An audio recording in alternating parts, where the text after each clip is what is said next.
Good morning. It's Tony Dattino. I am the founder and chairman of the USA Memory Championship, and as you can still see from the clothing I wear, I am still in New York. I do plan to return to Florida on Monday. So Monday's a travel day. I'm most likely not going to be doing my Live with Tony on Monday next week, so don't look for me on Monday as I'll be traveling back to Windermere, Florida, which is Orlando, Florida. So if you get to Orlando, you're close to Windermere. So off I go on Monday.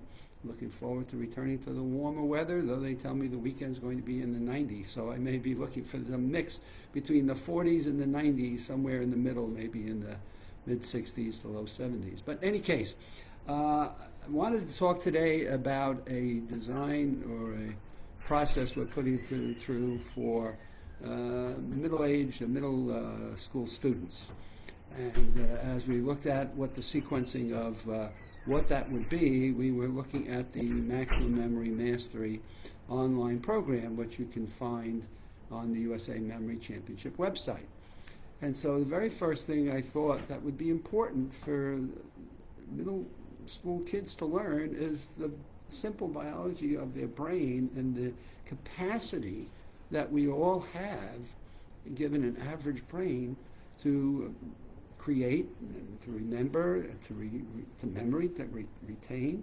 So the first question I always like to ask kids is, so what do you think about your memory and your brain? So we usually will do something with Play-Doh and have them construct what they think their brain looks like, and then we'll ask them to do a quick little writing down a sentence or two about what thoughts go through their mind when they think about their brain and their memory capacity to learn.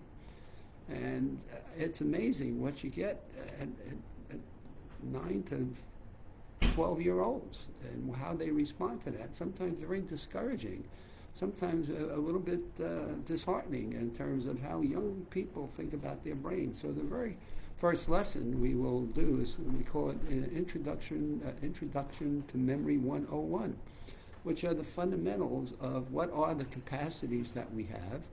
How much memory do we have? How much can we have in our lifetime? And are there any limits to it? Do you believe that at the time of your birth, whatever memory capacities you have are now fixed, and that there's no way of changing that capacity or that ability? And these are just very opening introduction questions that really give you what I call the mindset, or sometimes I call it the history book, or the frames that people are using, young kids, 9 to 12-year-olds, are using to go through their schooling. So when you think about learning to learn, if you think you've got a fixed capacity to learn, or you think that you've been given these genes at birth that are going to make you smart or not smart, it's interesting to get the kids to dialogue. And I, for one, in the 4th grade, was put in the corner of a 4th grade class for the dunce school. I had 3 subjects that I had failed in the 4th grade, and it was amazing. I didn't get a lot of encouragement from the teacher, other than she kind of put me in the dunce corner. And the next thing I know is I got my sister at the time, Gloria, who was giving me some help and getting me through the 4th grade. And then I get to the 5th grade, and the teacher says to me one day, "You are a very smart boy." And I'm like, "Whoa, I went from being a dunce to being smart just because a teacher put me in the corner versus told me I was a smart boy." And that is interesting in terms of what we are doing. So the next thing that we have is the introduction to memory, and then what are memory rhythms? And what cycles of review do we go through to go from short term, and what we might remember right now and repeat it back in the next 15 minutes, versus how do we take that short term and put it into long term? And what's the process for how we would do that? So there's an actual review process we take people through, and we're doing that actually right now with a neurosurgeon. How do you take kids 9 to 12 and teach them the right study habits rather than just cramming for an exam or jamming for a specific test? Now, how do you space that out in an effective way to how your brain will go from that what you're learning today and how you encode it to that what you then want to retain for long term? And what are the cycles for how we would do that that would best fit the way our memories are going to encode it not just for the next 15 minutes or hour, but encode it for use throughout your life. So that's our second lesson that we're thinking about. The third lesson we would plan to do is mind mapping. And it's a tool that Tony Buzan created many, many years ago that's just utterly amazing that we don't teach this to kids, and that we're so biased sometimes in how we look at things, that we don't look at tools and things that have developed that have been used for years and years, and we aren't teaching the fundamentals of that tool or that skill to our students in a very early age. And I have found that it's an amazing technique that really mirrors the way our brains are going to create thought patterns. And then from those thought patterns, I call it creating branches, right? Creating like the roots of a tree. And this, if you water those roots of the tree, they just continue to extend out and grow to this infinite amount of thinking capacity. And it generates not only your ability to retain and recall information, but how can you store it so that you have instant recall, so that if new information comes about you, you can then nourish your creativity. And so creativity, innovation is the next thing that comes off of the ability to take short-term memories, put them into long-term memories, and then put them together on a mind map, and then let your brain just flourish. Just water it with new information and new learning. And so in learning to learn, what you find is if we can get kids off the fundamentals and understand what their potential is and what they can be just by how they're encouraged and supported, and then teach them what a proper review cycle is, so they're not just cramming for a test that they've got to take tomorrow, but that they're learning for skills and learning a process that you use throughout their whole life, and then develop a technique or a skill that will help them do that for the long term in terms of a mind map. Now we're ready to go to the next piece of work that we'll do, and it's all in our Maximum Memory Mastery online course, and it's just a phenomenal course that really lays out the fundamentals, given the learning and the desire and belief that you can learn and you can make differences. So now we'll go through the loci method.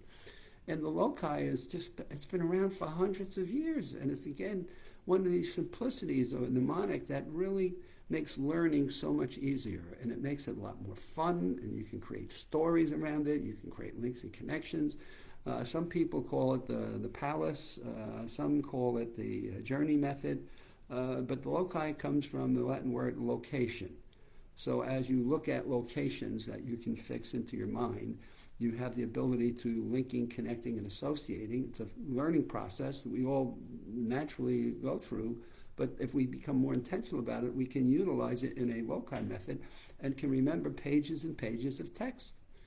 And so when we're studying for history or science or biology or geography, you've got pages and pages of information, and through the use of the Roman room/loci methods, you're able to encode that through a natural way of learning, which we call linking, connecting, and associating. And so that will be the fourth lesson that we are recommending. And they're fun lessons, as we work through them, and I'm having fun and getting excited and just making a difference that we can make on middle school kids and make learning fun for them, and then get them enthused about learning to learn and build that into a lifetime. And so as they go through their pre-high school grades or go through high school grades and go off to college, learning is a fun process for them. Which then brings us to our next lesson, which are the 6 key factors for long-term memory, creativity, and mental health. And the 6 key factors, we have a separate course on the 6 factors for brain health on our USA Memory Championship website. But it's elements that we think about, they're so obvious. Do we exercise? Are we getting sleep? How do the kids handle the pressure and the stress as we worry about kids drug overdosing? What are they looking for? And can we teach them what elements of brain health are and find out about their stress levels and their resilience and how we can build that back into a learning process? What do we do in terms of giving them the proper mental challenges and the skills and the techniques that they can deploy that make that a whole lot easier? So that's where we're at right now. It's another weekend. I will be going back to Florida, as I've said, on Monday, and look forward to picking up my next session with you in the warmth of the trees and the gators and the ponds and the Flowers in Windermere, Florida. Have a wonderful weekend. I know it was some exciting basketball games on last night for the NCAA tournament, and we've got a bunch more scheduled for tonight, and we'll see where we all get by Saturday, Sunday, and getting to our Final Four for next weekend in the big March Madness. That's just going to be wrapping up in the next couple of weeks.